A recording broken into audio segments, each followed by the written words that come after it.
Hi, Julian. Hi, Ming. So I think I was thinking we could kick off this episode of Clean Your Toilet, right? By first having us maybe just hear a little bit about each other. I mean, as we both know, we literally just met maybe 15, 20 minutes ago. I've never heard of you. And I am, we had a bit of a chat and I'm quite looking forward to whatever is going to unfold over the next, hour or so. Well, we're going to keep this, unscripted, raw, just have pure conversations and dialogue itself and see what unfolds. Yeah. So I think for me, the intent coming into this conversation was that I think a lot of the work that I do these days, the way that I think about it is I'm focusing a lot of it generally around helping other people in my generation. So, I'm 34 this year, helping people in my generation to broadly figure out whether there are ways to redefine, some of the values and beliefs that we've grown up with, right? Whether it's around career, success, love, relationships, family, and things like that. And there's kind of a bit of a story behind this, which I'll get into.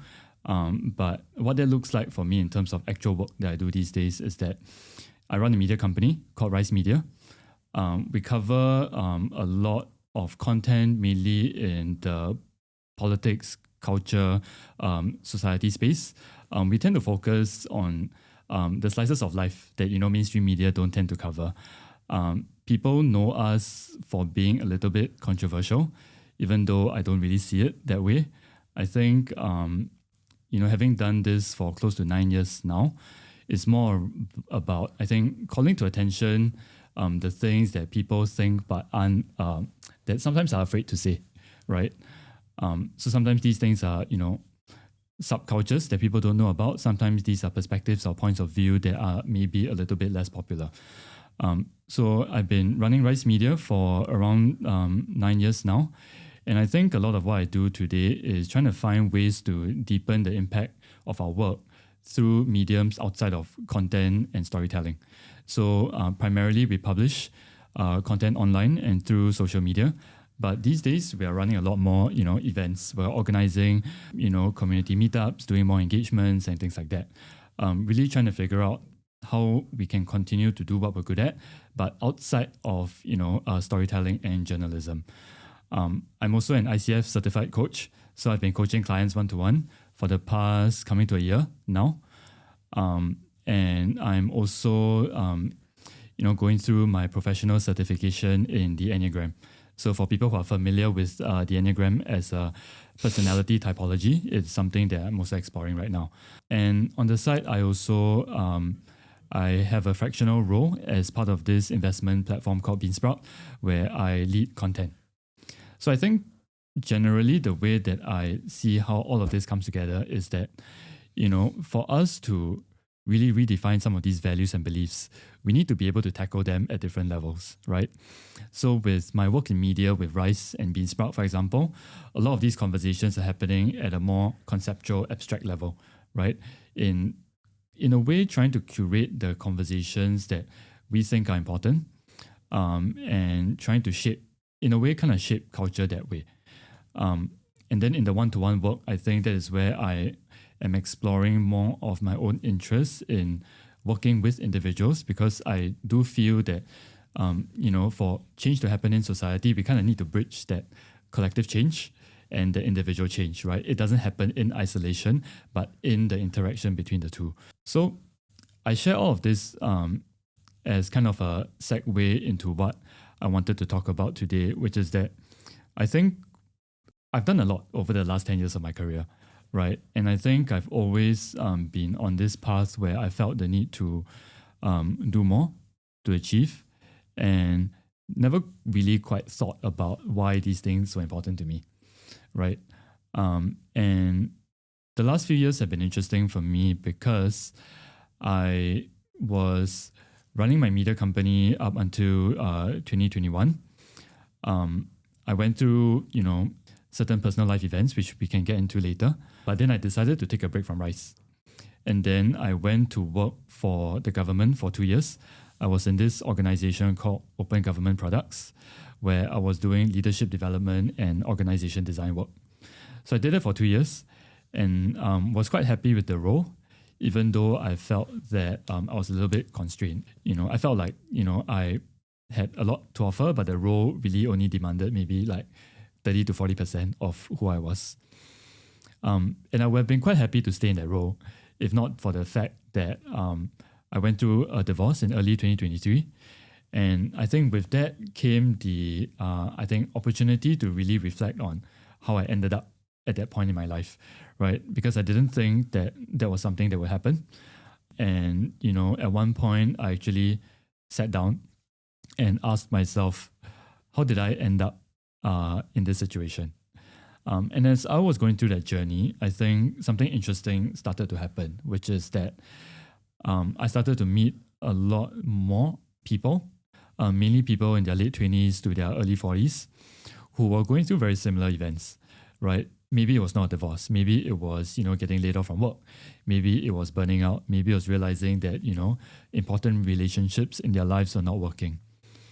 And I found myself kind of navigating my own life journey alongside a lot of these people.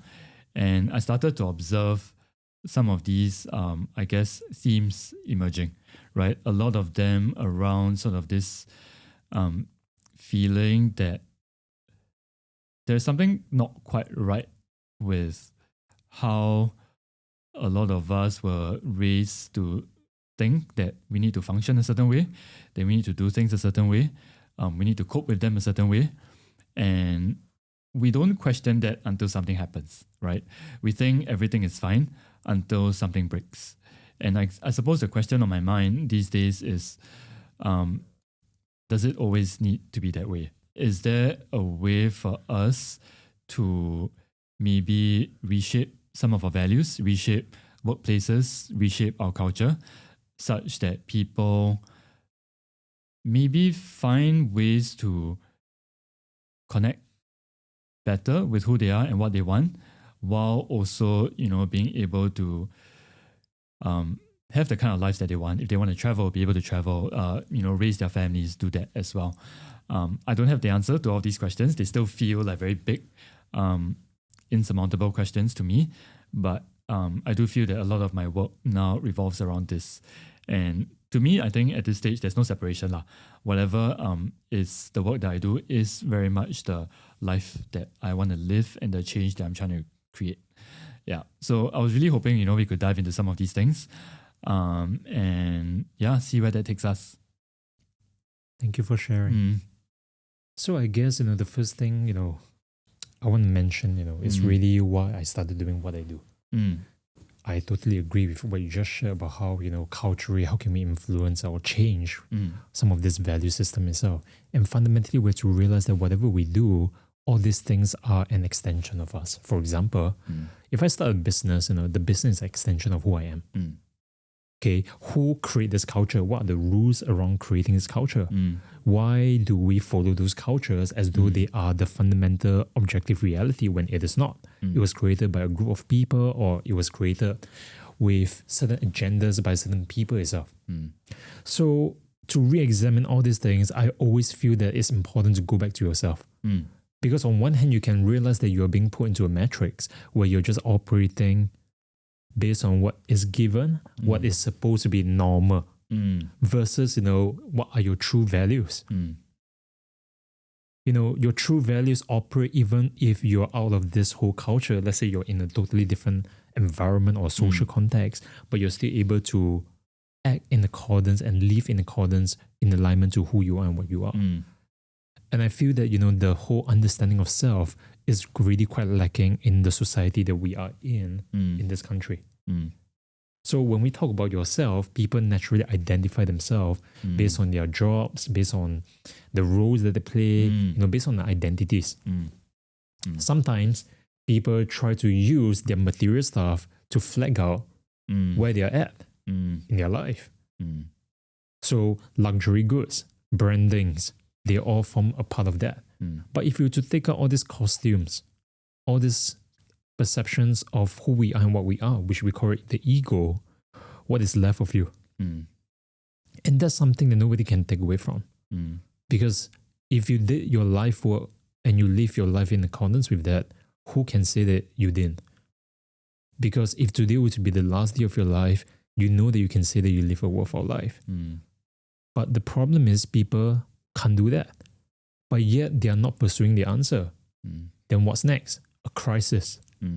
They say that a crisis is also an opportunity for people to wake up. Most people wouldn't want to change because there's already a certain establishment of attachments that they hold onto. Like, this is the way the world should work. This is the way how things should be. They hold on to that until something happens that tells them otherwise. And they're forced to let it go. So is crisis naturally a bad thing? Not exactly. Because without the external intervention, most people won't change. Most people continue to be asleep, unconscious, continue to live the way that they live. Then what more value can we really add to the world that we live in? And that's why if you were to look at it from statistic point, the people who really change the world, they are often people who pursue something very different, which the outside will often think that they're crazy until they made it. And that takes a lot of willpower, persistence, that whole detachment, from how other people think, to realize that whatever you do actually matters. It takes a certain strong connection and alignment because most people give up even before anything happens. So which goes back to the question of who am I? What are we really here for? Where do we come from? What's our history? What is our purpose? What do we do? And where do we go next? Yeah. And actually I would love to hear, because you have done quite a bit of work in this space, why are these such difficult questions to answer? I don't think they're difficult. I just think that most people are not trained to ask this question even when they were a kid.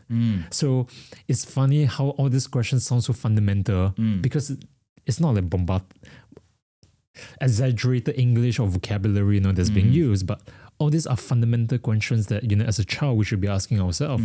But you can say that we are conditioned not to ask that. We're conditioned to look outside for the answers. When there's something wrong with you, what do? You go outside for an answer. You are hurt, you're ill, you look for a doctor. You're hurt, instead of examining your pain, okay, get a plaster, let's cover it up. We learn to cover things up, but we never learn to address the root issue. So over time, you can say that you have a container, you have a lot of shit that's accumulated, but they never get cleaned up. So one day, it get overloaded until it starts spilling over. It starts spiraling into different parts of your life. It starts spiraling into your career, it starts going into your relationship, and things get messy. But the original cause wasn't your relationship, wasn't your career, it came from your own personal shit. Because all these things are just an extension of you, your career, your health, your wealth, your finances, your romantic relationship, your family, your social, your fulfillment, your freedom, even your performance, they all are extension of you, your personal mastery. They're all extension of you. So at the root level, it still goes back to you. How long more can we not accept the responsibility that you create your own circumstances, you create your own reality, that what you have today was all created by you, whether you realize it or not, whether you admit it or not. There's a cause and effect. First principle, physics. Which is really hard for people to accept, is it not? When I look back on, the moments in my own journey that were really hard, I think sometimes when we talk about wanting to change our circumstances, it sounds as though, it is something that is easily accessible. You want to change, you just change. But actually, there's a step that comes before that, which is even first noticing that you are not in a good situation. Having the awareness to be aware of what's going on. And I think with that awareness also comes the awareness of who is creating that problem, right? And we all go through phases where I think, it's easy to point to other people, to point to external circumstances, point to upbringing and whatever, and to say that because of that happened, I'm like this, which is true to some extent. And then there is the part of it, which is that actually a lot of these things were my own decisions. And if I don't take responsibility for that, nothing is going to change. And I find it really hard sometimes to describe how difficult this is. But it is extremely difficult to do, to look at what's not working and to say that, you know what, actually, I was the one who did that. Can I ask a question from a coaching point? What is difficult? I think, so I suppose this varies from person to person, but I think for me it is, I think wrestling with the realization that all these things that I've been suffering from were a result of unconscious decisions on my part, right?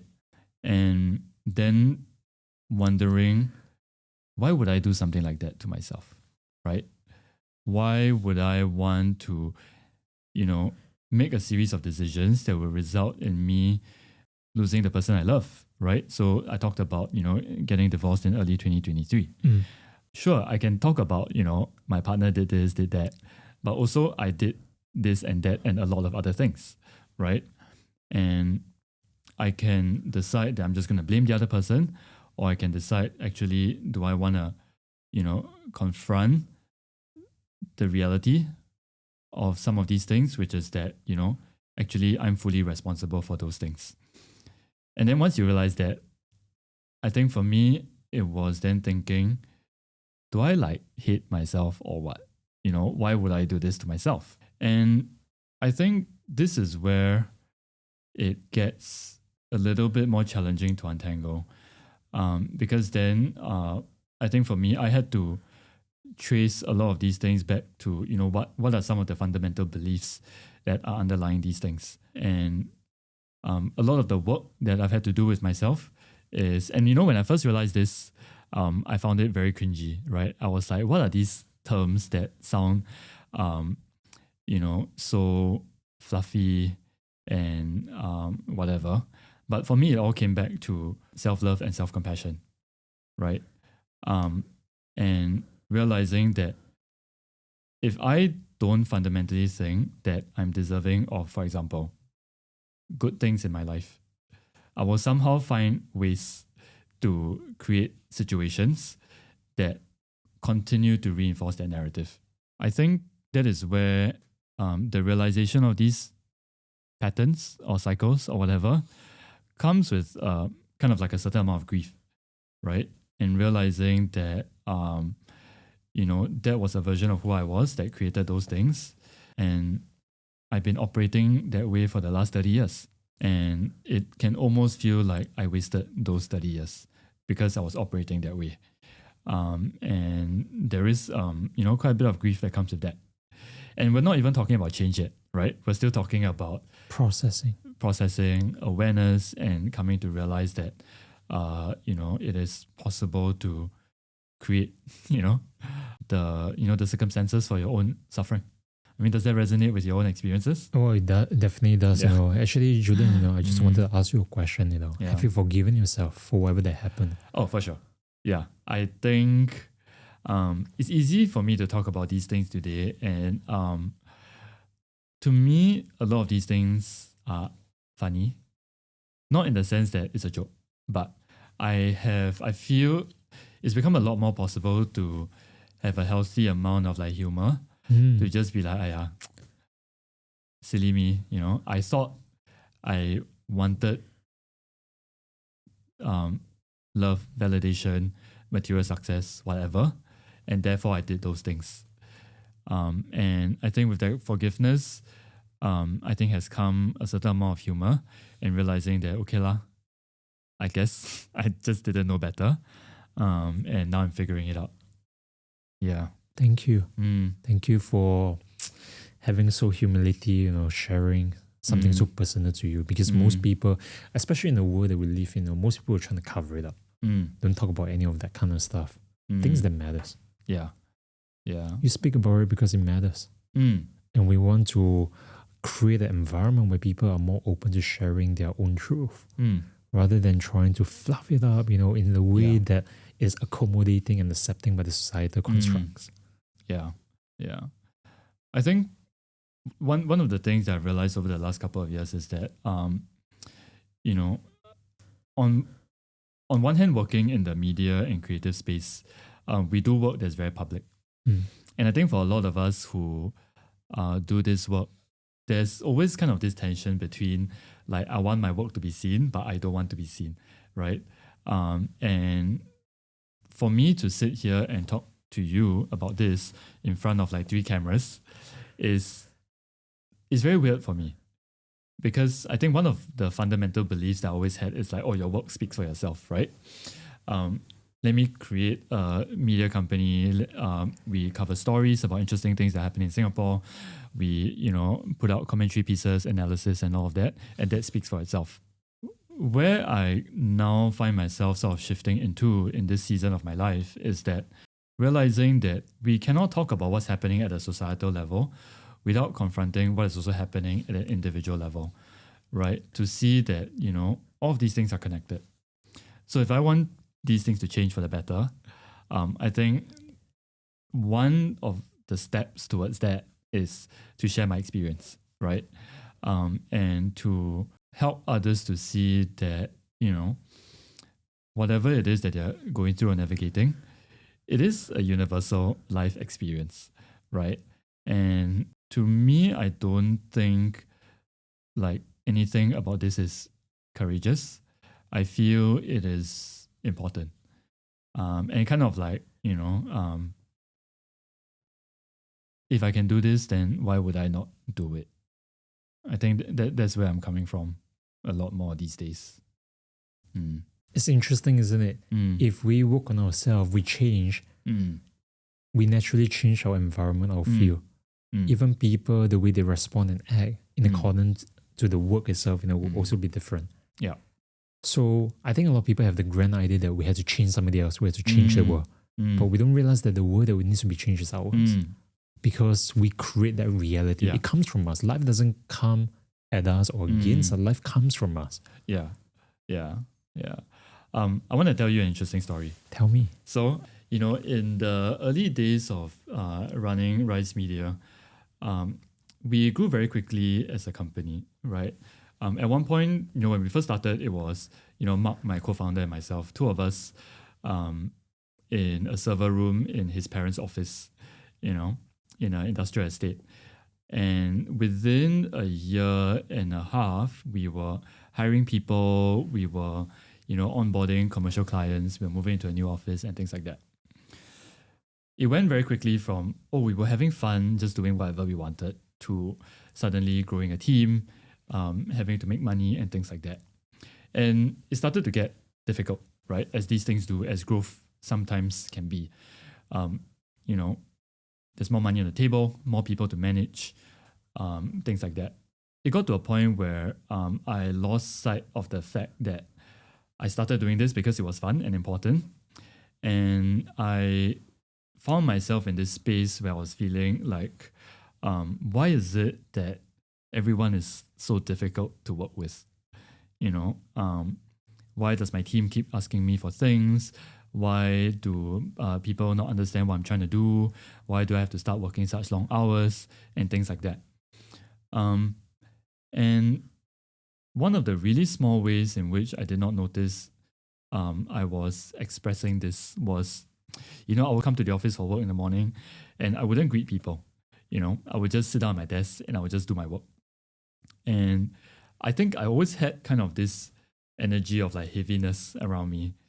And I was always very serious and very, task-driven. And now when I go to the office, it's very different.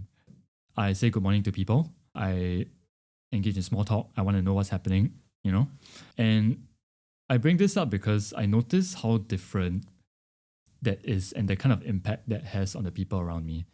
And I think when I look back on, the way I was in those early years, realizing that actually a lot of what the heaviness I was carrying with myself created a very similar atmosphere in the company, right? Where I think we all felt like, this is so hard. Everything is shit, Why can't it be better? Compared to nowadays, when I think even though the team is smaller, there's a lot more work to do, people are a lot happier and more excited. And I think this is one of those things that I didn't realize as someone who, as a co-founder of a company, like my behavior matters, right? My energy, my demeanor, my emotional stability matters. And it does affect the people around me. And, it took me years to realize this. And even though it's such a small thing, it is a manifestation of something that is much deeper that's happening within myself. And what was it that you uncover in the journey of working on yourself? I suppose I discovered that, it doesn't have to be so hard. And what I mean by that is, I think when I was growing up, and even, coming to first starting this business and all of that, the way that I thought about getting things done was do more, work harder, put in more hours, right? And with that, I feel comes a different kind of disposition, right? Where it's not enough. Yeah. And it's always like this belief that it is meant to be hard. And if it's important, I should suffer in pursuit of it, Whereas I think now I am able to connect more easily to more positive like emotions, which is that, we're doing this because it's fun, right? We're doing this because like we get to be creative and then we get to try new things. We get to, share ideas that are a little bit more, out there. And we are allowed to enjoy it, like it doesn't have to be suffering. Right. Yeah. Good stuff doesn't have to suffer. We don't have to suffer for Exactly. Nice. Yeah. And I think the focus on that, right? So let's just call it maybe the focus on joy as opposed to suffering. I see. Or maybe doing things with more lightness, right? Strangely, it has helped me to focus on like what matters. To realize that actually, if I were to do things the fun and easy way, actually a lot of things don't matter, right? I can just focus on what the priorities are.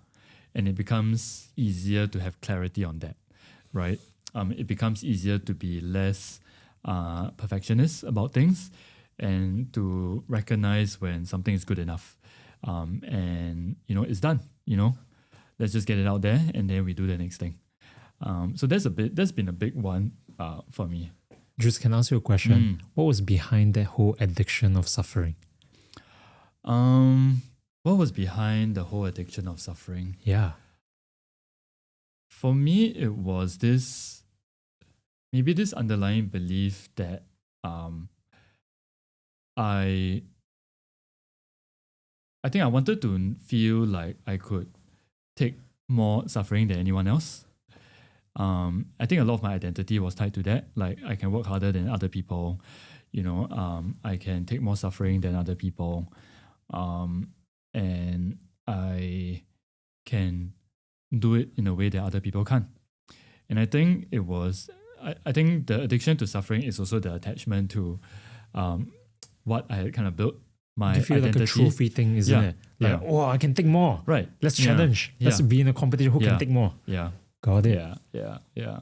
So, like when I was, when I got to university, I was quite jaded with education in Singapore. So I was, I felt I didn't have a good experience in JC. I didn't understand why it was important to study so hard and whatever. And I got into this routine where, part of it was I wanted to enter the working world as quickly as possible. So what I ended up doing was that I was juggling my university undergrad alongside 3 jobs. So I was doing freelance writing. Nice. I was a barista and I was a tuition teacher. Nice. And what it would look like was that I would do all these things. I would maybe go to class for an hour or 2 and, then I would go to work in a cafe and, we would pull shifts up until like 6, 7 p.m. And then because we are all like in our early 20s, right, we'll all go for drinks and then we'll stay out until 1, 2 a.m.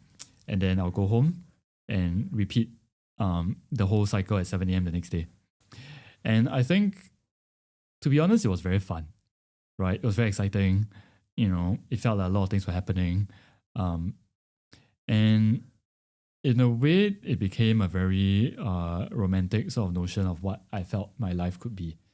And, a lot of these things take a certain capacity for suffering to sustain, right? Because to be awake from 7 a.m. to 1, 2 a.m. is not normal and it should not be normal, right? Why shouldn't it be normal? Who say it's not normal? Well, I feel it shouldn't be, right?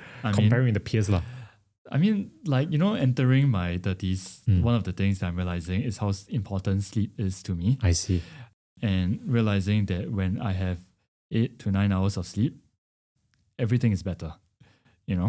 I feel more balanced. I'm happier. I'm nicer to people. I feel good about myself. And maybe when I was younger, I didn't need more sleep. But also, I think I was finding ways to kind of bypass that need for sleep, right? And to just feel like that was how I wanted to live my life. So I think definitely an attachment to that very romantic, view of what my life could be, brought with it kind of this belief that it is meant to be like that. I am meant to work long hours. I'm meant to try and do a lot, and stuff like that. I suppose that's what was behind all of that. So what was really driving that? Besides the excitement, besides the thrill? Yeah, so I think besides the excitement and the thrill, it is the hope that other people will notice that this is how I'm doing it. Recognition. And then is the recognition. And I think the hope that would win me love and approval from others. Thank you for sharing, I think that's the power of, asking the right questions. Yeah. So we don't just scratch the surface, but we use this as a space, to examine what really matters. And if getting validation matters to somebody, they will do everything in their power to get that. Even if it's not directly linked, because most people doesn't even know or have the cognitive awareness to know why they do what they do. They just operate like a machine. Until something happens, the machine stops functioning. Okay, then the awareness starts looking, what is wrong with me? Symptoms. Yeah. We exhibit a lot of symptoms, but we don't realize the root cause until self-work happens. Yeah. Though I do want to say that, I don't think that there's anything wrong per se with wanting that validation or that love from others, right? I think the important nuance here is that can we pursue it in a way that's healthy? Is healthy. Yeah. And are we able to see when we overdoing it and it doesn't serve us, burnout. Yeah. It's a whole experience of, you put energy into something, but you don't get it back. Yeah. You don't get the energy back. Yeah. Yeah. And you don't realize what you're sacrificing until it has already been sacrificed. Yeah. Exactly. Yeah. That's important, the nuance of it. It's not saying like, okay, whether this is right, this is wrong. Is it healthy? Is it serving us? Is it empowering us? Is it enhancing us, to go higher heights? When is enough? Since it's never enough. I think that there is a point where it can be enough and we will find what it is. But I think the challenge is first opening ourselves up to the concept of enough, right? And I mean really connecting with that, right? Because I think when I talk to my peers these days, especially when we talk about, let's say, people who are working towards very specific goals, right? Where they're like, when I have 5 million in the bank, I will be happy. How would they know that if they never had it? But to them, that is enough, right? It is this projection of when I get that number will be enough for me to finally live the life that I want, or be happy, or to travel, or whatever that thing for them is. I think the people who have already done that or achieved that can safely say that, that's not the case at all. Yeah. Because if you never had it in the first place, how do you know that once you had it, it will be enough? Where do you get that number from? Where do you get the idea from? That once you have it, perhaps it's about living your life in the conduct in such a way that you manifest that because of who you are, since that's an extension of who you are. Versus, okay, you have this, therefore you'll be happy. You have this person in your life, this marriage, you'll be happy. Yeah. But no, nobody can make you happy if you're not. Yeah. So for anyone who is, kind of stuck in the position that I've been, and I think in some ways, the position that I'm still kind of walking through, right? What would you say to them? Look into themselves, clean up their shit. Before cleaning up their shit, realize, how you have served yourself, realize also how you have not served yourself. Not everything is negative. Even something negative has a positive traits. That's why it makes it very difficult to see because it's not like a black and white thing. It's always in a gray thing, isn't it? A thing that's hurting us, we can actually use it to forward our life, to get more resources, for example. But it is not serving the quality of happiness and joy inside of us. So why are we still holding on to it? Why do we keep justifying that it serves us, therefore we should keep going? What if we were to let it go? What if we were to examine a whole different new approach to operate life by itself? You know, most people are 30 years old only or young, but they act like they don't have enough time. But they don't realize that even at 60, you can always change your life. So stop saying that you're not enough, that you don't have enough, that you have to get there now. You have time to figure it out. If you don't know now, figure it out. When did we lose this idea of the beginner? I mean, in Chinese, it's called 初心啦. The original intention of why you do what you do. Do you remember that? Do you remember how free and joyful you were when you were a kid? That, you know, none of these troubles that you have was really there. So when do you started believing that those troubles are the source of your misery? How can they be your source of misery? Not unless you gave power to them. So at what cost are you going to keep paying the price before you realize that what you think is the issue is not really the issue that's creating your life? You are. It's what you choose. What I find with, you know, a lot of people who are stuck in these situations, and what I've noticed is that for people who are doing a lot, who are striving, who are balancing a lot of different responsibilities, if they don't have the opportunity to slow down and really kind of consider some of these questions that you're talking about. But they think in their world that if they slow down, things will get fucked up. So they keep telling them the story to keep going. So let's say we have someone who is maybe they are pretty senior in their company, they're raising 2 young children, they have parents who maybe are falling sick, and they have all these different sort of responsibilities to attend to. And they, you know, were to say to you that I just don't have the time or energy to really kind of think about these things. Then when else would you think about it? That's an excuse. In fact, you know, let's be real about here. The higher ranks you climb in the corporate ladder itself, you know, the more free time you have. So if you keep saying that you will never have enough time, it's an excuse. If something matters, you will do it anyway. If something doesn't matter, you will keep putting aside what?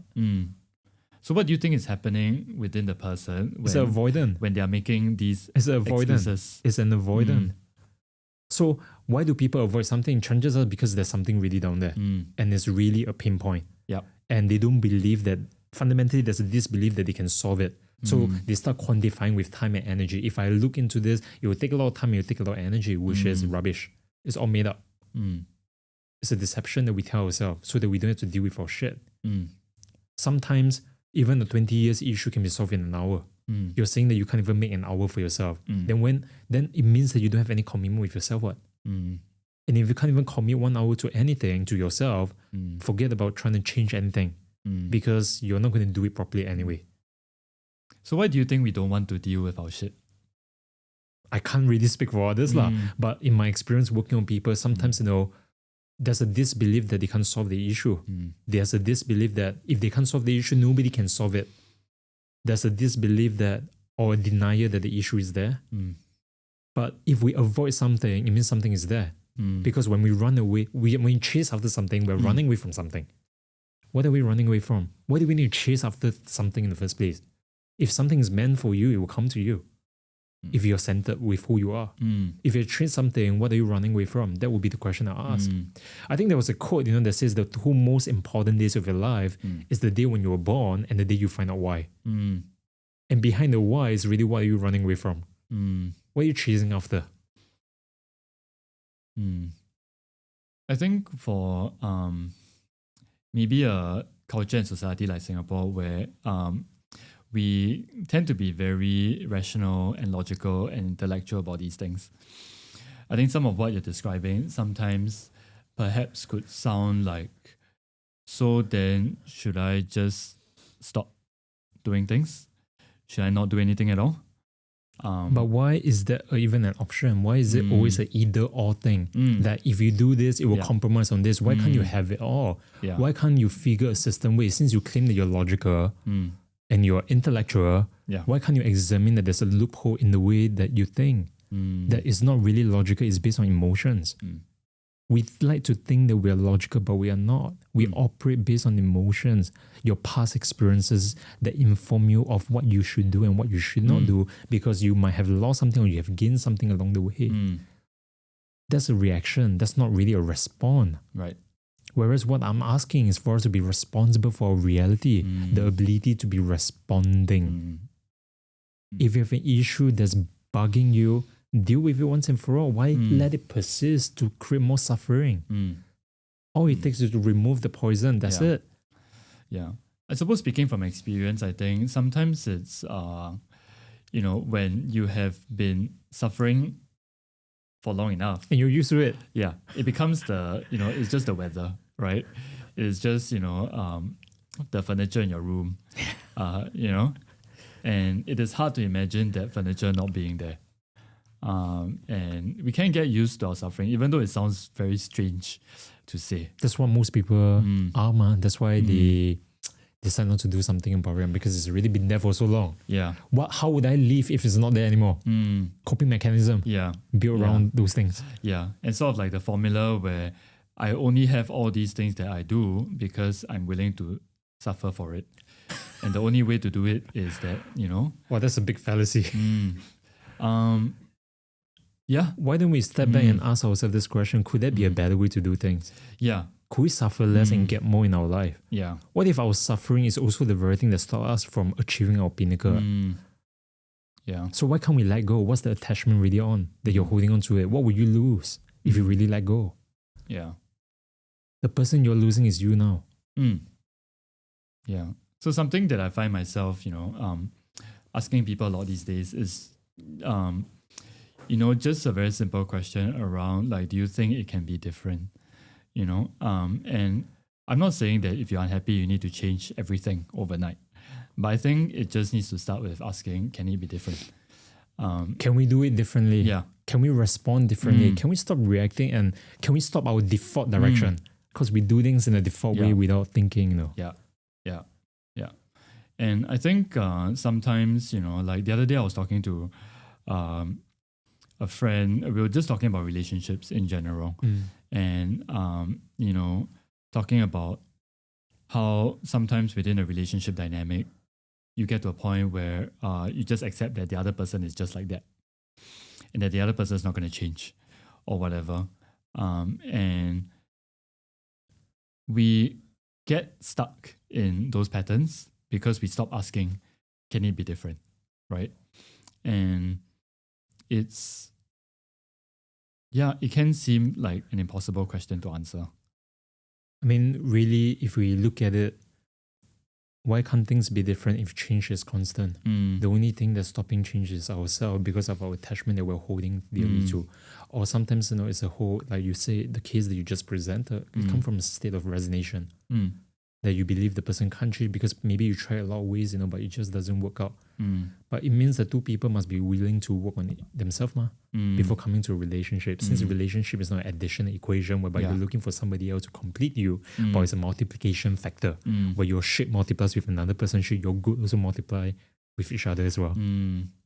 But if you're not whole, you get into a relationship with somebody who is not whole, then there are natural issues that will amalgamate in the relationship that requires both people to work on it. That's only if one person work on it and the other person doesn't want. Yeah. It's dysfunctional. Yeah. So let's say I want things to change. How can I start working on changing these things? What do you want to change?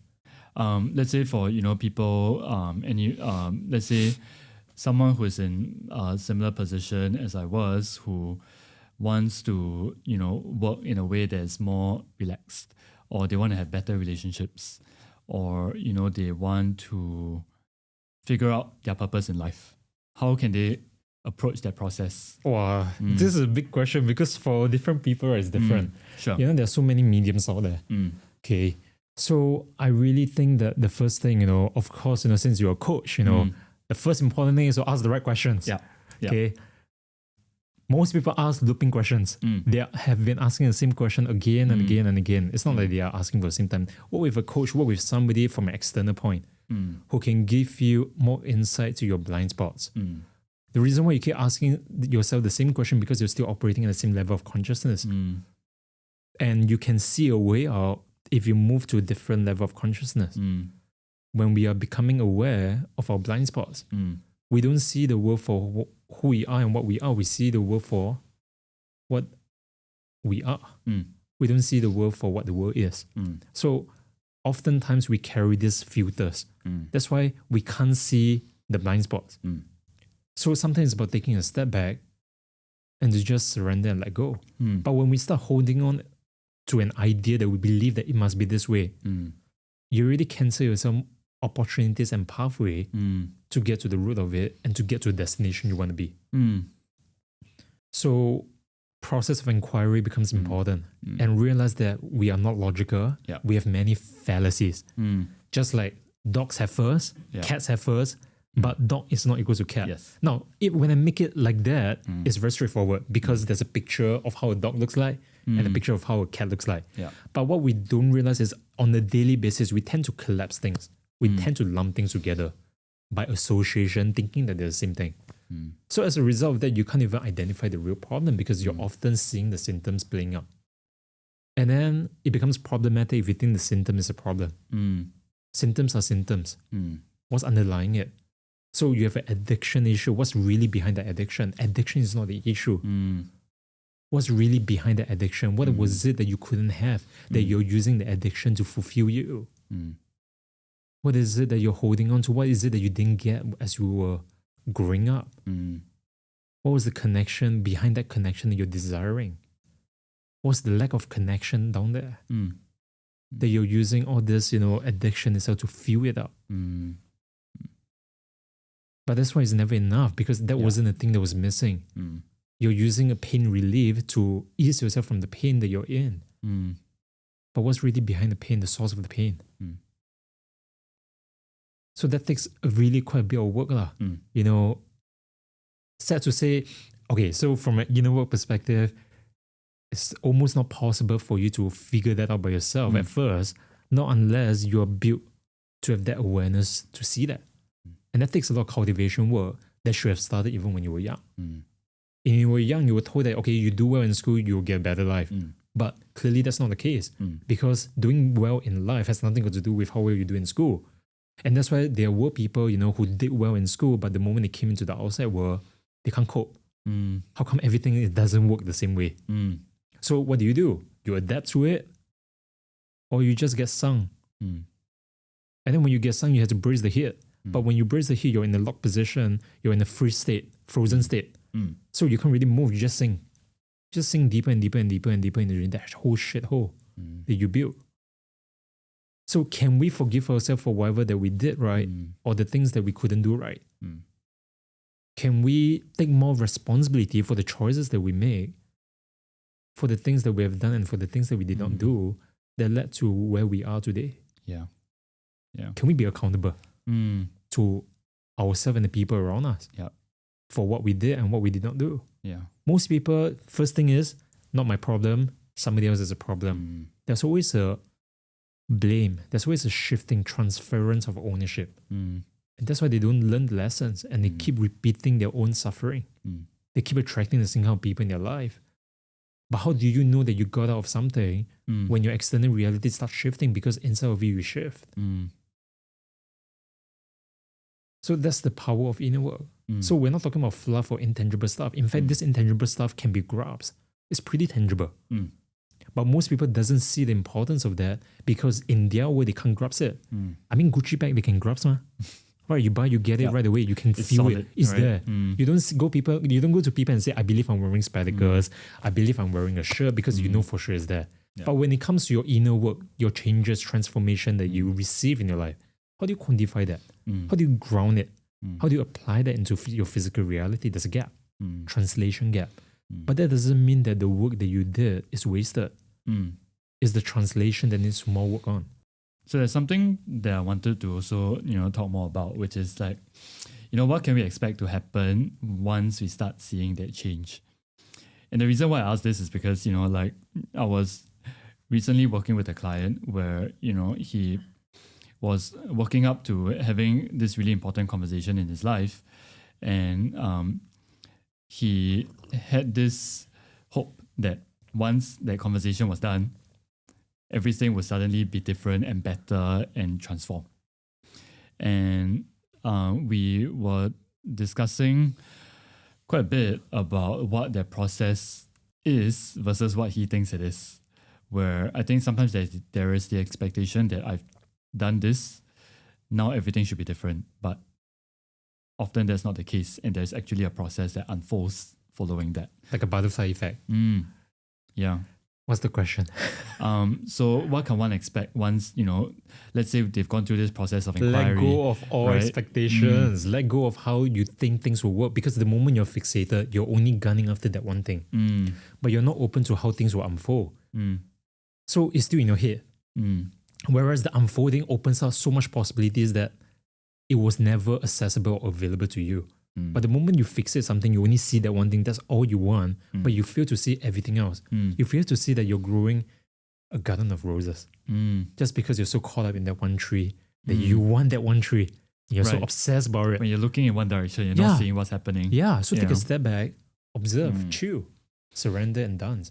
Surrender is not the same as giving up. Surrender means means conceding. Let's detach for a moment. Maybe that's what Buddha was trying to promote, in meditation, detachment. When you attach yourself to something, you get so emotional charge. You feel like there's no other way but this way. This must be it. And then reality shows you otherwise. But it's because we are so attached. Why not let it go? Why not just trust? Just trust. And then we're not talking about blind faith here. We're talking about trusting the process, trusting the Tao. Trusting that you have done everything in your power. To you, how's that different from blind faith? Are you religious as a person? I grew up religious, but I'm not at the moment. Okay, so I ask you a question. Sure. Logical. Yeah. Okay. Epistemologize. Sure. Okay. When do we say I believe in something? When we see that it exists. No, we don't say that I believe I'm wearing a spectacle. I know for sure I'm wearing a spectacle. Okay. I know I'm wearing a shirt, so I don't say I believe I'm wearing a shirt. Okay. But when do we say I believe in something? When we can't verify it. We like to believe that it's there. Right. I believe it's there. Right. Okay. We can't really know for sure or 100% or 1000% verify. Right. Right. Everybody say I believe in God. Yeah. But that doesn't mean that your God is more real than somebody else. You believe in something. Yeah. But you can't verify that. It's not like a consensus reality where everybody agree that this is a spectacle, this is a shirt, that is a marker, this is a cup. There's no consensus reality established. Yeah. And we don't know really for sure whether it is because that experience is so unique to us. Right? Yeah. Then what? Right. So then how do we still believe in that? We can't. Then that's faith already, ma. We like to believe that it's there, so we keep going. Whereas trust is, I'm saying that, okay, let's trust that we have really done all our part. Everything in our power, in everything that possible move that you can really make, you have already done. And you just let it go. And you just cruise along with the wave and see where it brings you. Right. So one is, okay, I believe in something, but you have not really done the work yet. The other is, you have done all the work already. You know what's the right thing to do. You have done it right. Yeah. You can just let it go and just cruise and see how it unfolds. Right. So in that sense, the trust is not a helpless position. Correct. Right? It is actually a position of having done the work. Done all the work already, let it go. Yeah. And see how it unfolds. So I'll give you an example. If somebody on the internet says something about you that's not true, that you don't like, what are you going to do about it? You can whine, bitch about it. Why do you? Blah, blah, blah. Or you can take action. What kind of action you can take? Okay, go to that person and ask, why are you doing this? This is misinformation or whatsoever, if it is. Or take legal action if whatever they're saying is incriminating or is defamation or libelous. Yeah. But once you do everything in your power and the person still doesn't want to do, what can you do? Just let it go. Yeah. And let the system, or whatever things, take care of it. because you have already done everything in all possible calculated move. Yeah. So just trust the process. This reminds me of something that a friend recently told me, which is that, sometimes when things get challenging or difficult, sometimes the language that we use reflects the way we think about it, which is that, we will say that, this didn't go according to plan, but we'll make it work, right? Or we'll find a way to make it work. But so this friend was telling me that why don't we try and shift into this way of thinking where even if something is not going according to plan, we trust that it is meant to be supportive of what the eventual outcome is going to be, right? Correct. Which is that you've already done everything that you could, you've done all your preparation. Why is it that it didn't go according to plan? You immediately think it's bad. Yeah. Right? Yeah. But if you are able to go with it and trust that it's going to go where it's meant to go because you have already done the work, it might unfold in a way that you don't expect. Hello, but it's actually good. Who created the plan in the first place? You again, okay? You have blindfolds, you have blindsided, the plans are not foolproof. Yeah. Sometimes, the plan doesn't work because there's a better thing happening. Or there's other way to get there. Yeah. Fixation. So do you think we ever stop changing? Do we ever arrive at a point where we are able to, be in this state where we are able to trust, let go fully, everything? I think it's a whole cultivation thing, right? After, you cultivate, you apply in every part of your life, then it becomes natural. Yeah. It becomes like a system. Then letting go doesn't feel like you're letting go. It feels natural. It's a learned behavior. What does that feel like? Because, sitting in my position, hearing you describe that, like, it sounds, I cannot imagine what being in that state is actually like. I can use words to describe the picture, but ultimately, once you experience that, it is pretty liberating. You realize that most of the stress is all made up. You put it upon yourself by the pressures, by the imagination that you have. But that imagination is only one possible outcome compared to the other possible outcome that it can happen. Who knows what's going to happen to you? You don't even know how long you will live. Who knows? You walk out there, you get hit by a car and that's it. But the question is really, in the moment that you have, are you living every moment presently? Are you doing everything in your power to make it worthwhile? Can you say that you have lived a worthwhile life when it comes to an end? I think that's really what matters. Yeah. I think this is one of those things where, sometimes we say that, we all know life is short, life is fragile or whatever. But until it happens to, let's say, someone close to you, it's not really something that we appreciate. Yeah. So while we still have time, remember to say I love you to people that matters. Remember to say what you never get to say to the people you always wanted to say. Because any moment could be the last. Yeah.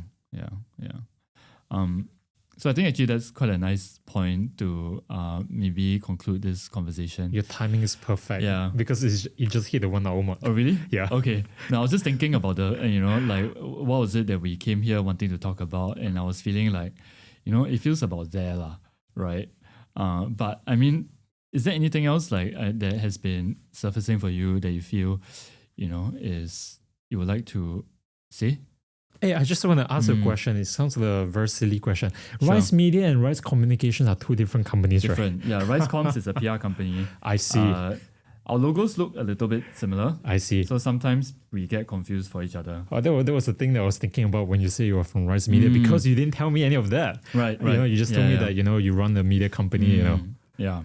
Anyway, Julian, it was nice talking to you. I really enjoyed this conversation and I hope that the viewers who are watching this, take it as a pinch of salt. This is not an objective truth. Whatever we're saying, it's not the truth. We're not preaching anything. Yeah. But we're just merely, sharing our personal experiences of what works, what doesn't work. So that hopefully, it brings back to the audience, the importance of working on yourself, the importance of looking to yourself and do not prioritize that by making something else a priority. That could be an excuse. And whatever you run away from, you are losing time. Yeah. I think it's very easy for the two of us to sit in this room and talk about these things as though, we've figured it out.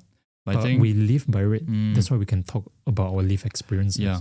but also we haven't figured out many of these things.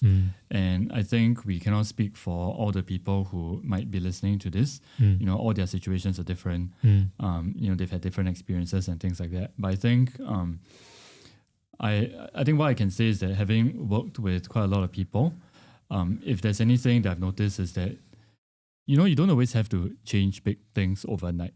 But once people start asking themselves, you know, can this be different? Can this be different? Yeah. They start noticing, oh, maybe little things along the way, right? Maybe there's a better way to do things. Yeah. And my hope is that for, you know, I think my hope is that for people who are now confronting a lot of these questions, especially with all the, you know, uncertainty that's going on in the world, realizing that we don't always have to feel so helpless. Yeah. And there's always a way out. Yeah. Thanks so much. Thank you. Great. I mean, it's really, really great speaking with you over this past hour. Thank you, Julian.